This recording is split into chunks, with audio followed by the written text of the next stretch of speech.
number 6. Yes, Snowball reduced the principles of animalism to 7 commandments. This is very important, remember. Okay, I repeat.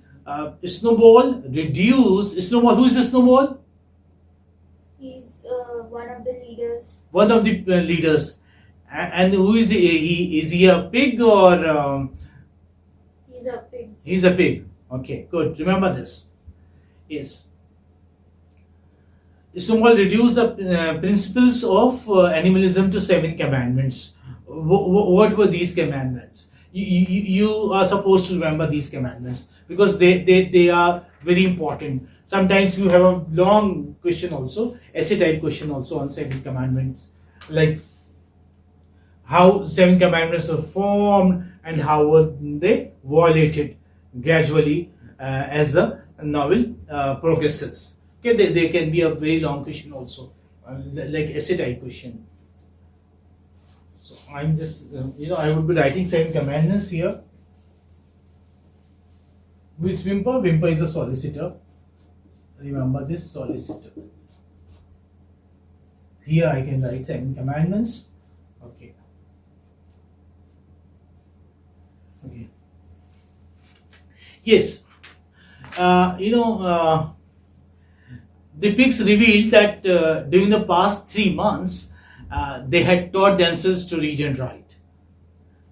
Pigs were the cleverest and they were the most intelligent animals, you may say, on the farm. So they had learned to read and write. Snowball took a brush, renamed the manor farm as animal farm. I told you that earlier this farm was called as manor farm. Remember this. What was it called? Manor farm. M-A-N-O-R, manor farm. He removed the manor farm from the signboard, and what did he write? He wrote animal farm there. And they further explained that they had reduced the principles of animalism to 7 commandments. Remember these. Okay, 7 commandments are very important, and you must write them down in your notebooks. The 7 commandments would become an unalterable law by which all animals on the animal farm must live ever after. This was decided. Okay, so they ran thus. Who wrote the 7 commandments? Snowball. Snowball wrote the 7 commandments. Very good. So what was the first commandment? The first one was whatever goes upon, please write them down, okay? 2 legs. I'm taking this much. Whatever goes upon 2 legs is an enemy. What does it suggest? Who is an enemy? Human beings. Human beings, because they have 2 legs. So whatever goes upon 2 legs is an enemy. This was the first commandment. They considered man to be their biggest enemy. Why? Because man was consuming everything which was produced by the animals. Let it be, may it be eggs or milk or whatever. They thought that man didn't produce anything, and yet man consumed everything. That's why they considered man to be the biggest enemy. So whatever goes upon 2 legs is an enemy, and whatever goes upon 4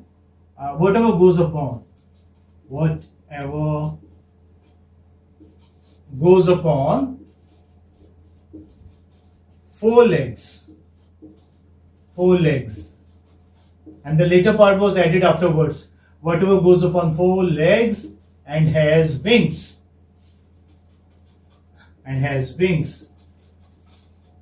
is a friend.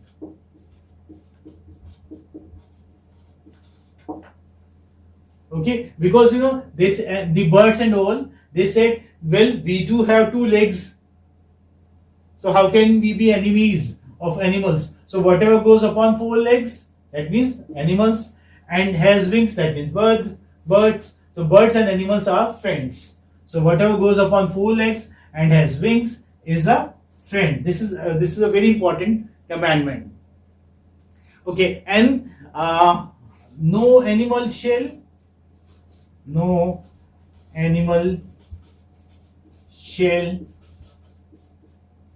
wear clothes.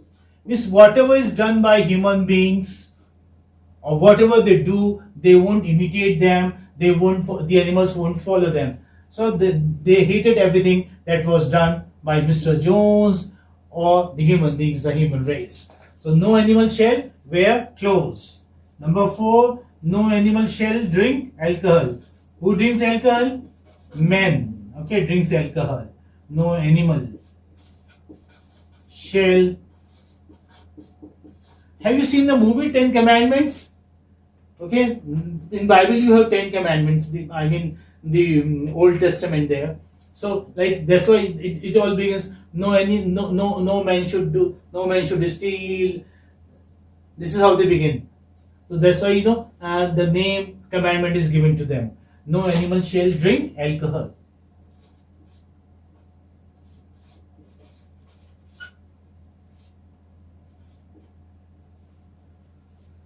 Okay, no animal shall drink alcohol, and no animal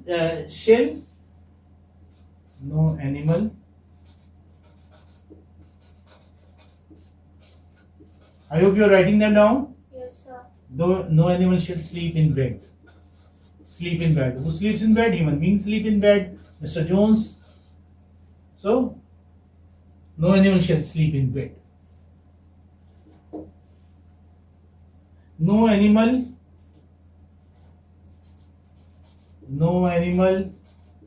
This is very important, and very meaningful. No animal shall kill.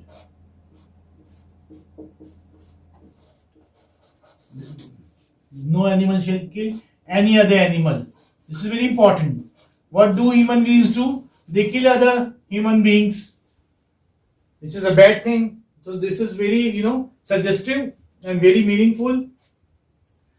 And it's a satirical statement, No animal shall kill any other animal. Since killing is done by human beings, so animals shouldn't imitate them.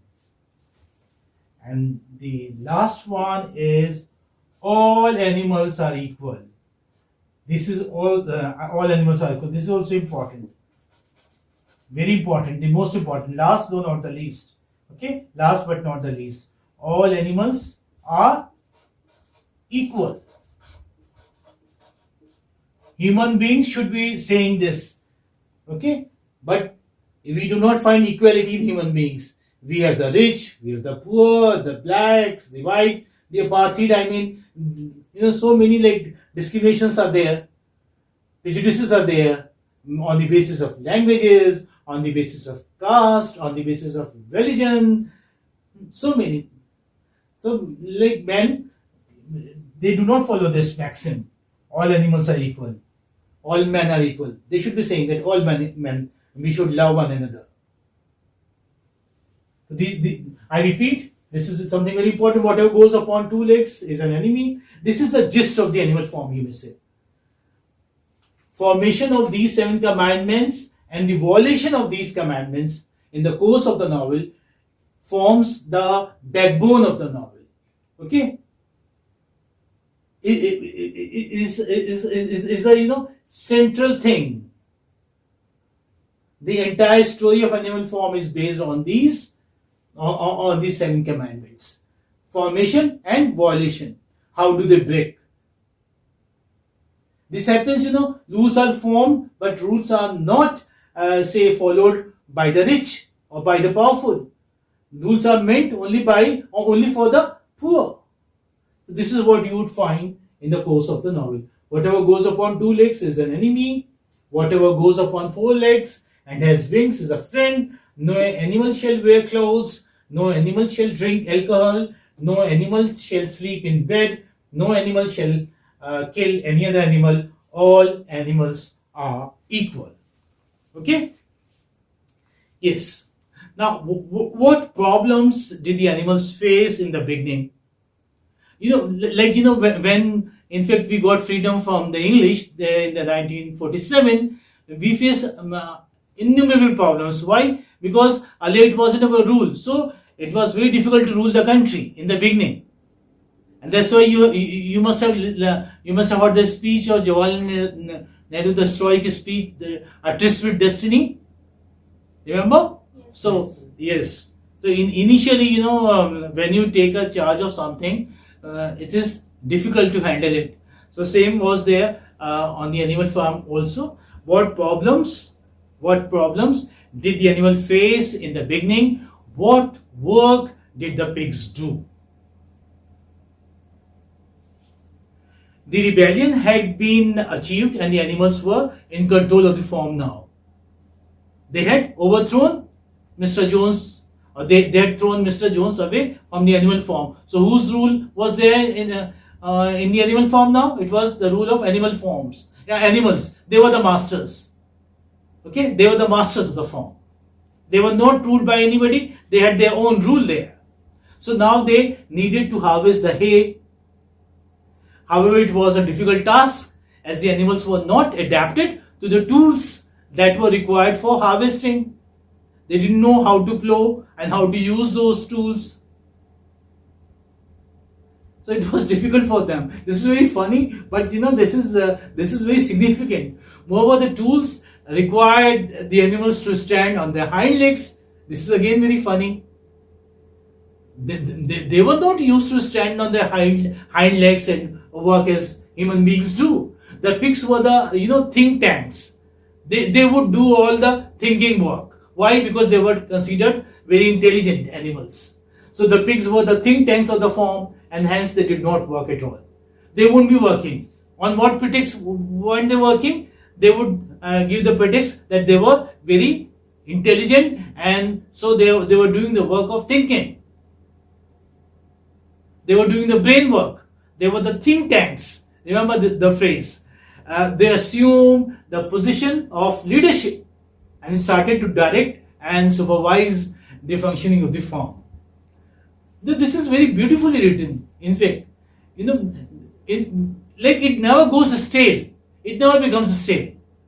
Even if you read it, 2, 3, 4 times or 10 times, you would find it very interesting, very moving. Why? Because you identify it with the things that go around you. So you understood the problems in all this. This was an interesting question. Okay, now this is question number 8. Okay, give any three examples. Give any three examples of how the animals work together in harmony to take care of the farm. Means, how do the animals work together in harmony to take care of the farm? Because there were different animals there. There were cows, horses, as you saw, goats, sheep, and all. So they were all supposed to work together in harmony so as to take care of the farm nicely. So what did they do for that? Every animal in the farm played its part to take care of the farm. The pigs, who were the think tanks, made different policies for the betterment of the farm and constantly motivated the other animals. What did they do? They formed different committees. Most of the hard labor was done by the two horses, Boxer and Clover. Boxer was the most hardworking animal there on the animal farm. Even the ducks, I'm talking about the small animals, the ducks and hens carried tiny wisps of hay in their beaks and ensured that there was no wastage. Now, they had a kind of satisfaction. Why? Because they were working for themselves. They were not working for the human beings who were their enemies. They were not working for Mr. Jones, who was very tyrant. They were working for themselves. So they had this satisfaction. So everybody was working very hard. Even the small animals were working very hard. Okay. Now this is very symbolic, very suggestive. The next question number 9. What is it? What was the color? What was the color of the flag that was hoisted every Sunday? although they hated animal and they said that they wouldn't be imitating human beings, yet they were doing things which human beings do. Like human beings hoist flag, so they also had their flag, and they hoisted it on every Sunday. And Snowball painted, this is very interesting, a hoof and a horn on it in white color. What did he paint? A hoof and a horn. Remember this. He painted a hoof and a horn on it. This is very symbolic.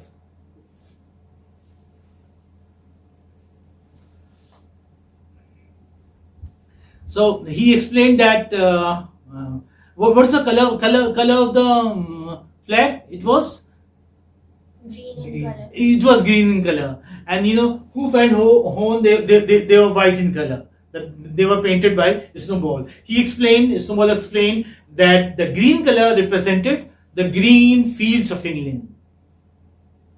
Now this is patriotism, means like animals, they loved their country. And which country they belong to? England.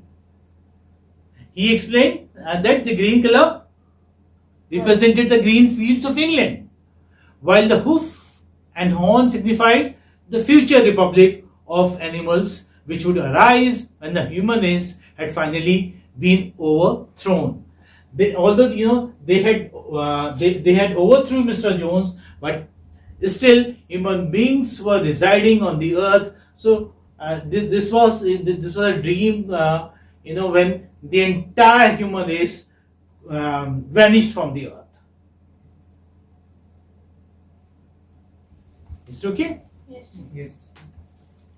Now this is question number 10. Yeah. Now this is very important. I would suggest you to take it down and listen to it very attentively. Like, point out the differences in the characters of Snowball and Napoleon. Snowball and Napoleon, they are the two important pigs. Often you have a long question there in exam, compare and contrast the characters of Snowball and Napoleon. These characters are a total contrast to each other, as I told you earlier. So you even get a long question. Although here we are discussing a short question, but in exam you might have a long question also. Also compare and contrast the characters of Snowball and Napoleon. You may even have separate characters. You do have separate character sketches to write, but you also get compare and contrast. So this is important. Snowball, as I told you, was a patriot, and he thought only for the betterment of the farm and its animals. Okay, as all leaders think, all good leaders think, I must say. Good leaders do not think about their personal good, their personal benefit. They think about the betterment of the society. This is not their countrymen. So was Snowball. He was also a visionary and came up with great ideas every now and then. He reduced the 7 commandments, these 7 commandments, into a single maxim for the stupid animals, especially sheep. They were not able to learn these 7 commandments by heart, so he reduced them to a single maxim. Okay, and what was it? In fact, 4 legs good, 2 legs bad. 4 legs good, 2 legs bad. And he was good at making strategies which were clear and beneficial for the animals. He wanted the animals to learn reading and writing and formed special committees for their welfare. So what kind of leader was he? He was a good leader. And what did he want? He wanted the betterment of the animals.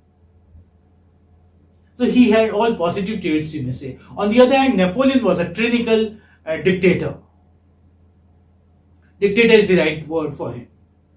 Who's a dictator? Yes? Who does not bother about the opinion or the welfare of the people and takes decisions only according to him on the basis of if he thinks it will be good for him, he takes it. He does not think about the public or the people of the country or the place. Okay, very good, very nice, very nicely explained. Can you cite one or two examples of the dictators from the world and from the real world? Adolf Hitler. Very nice, Adolf Hitler. Yeah, very good. So, on the other hand, Napoleon, as I told you, was a tyrannical leader, a tyrannical dictator. He was very unkind, he was very selfish. He knew that he was no match to Snowball's intelligence, and hence he overthrew him by force. He was selfish, and while the other animals of the farm went hungry, he actually got fat. He used lies against Snowball to belittle his contributions, to make a name for himself. Because he was not as popular as Snowball was.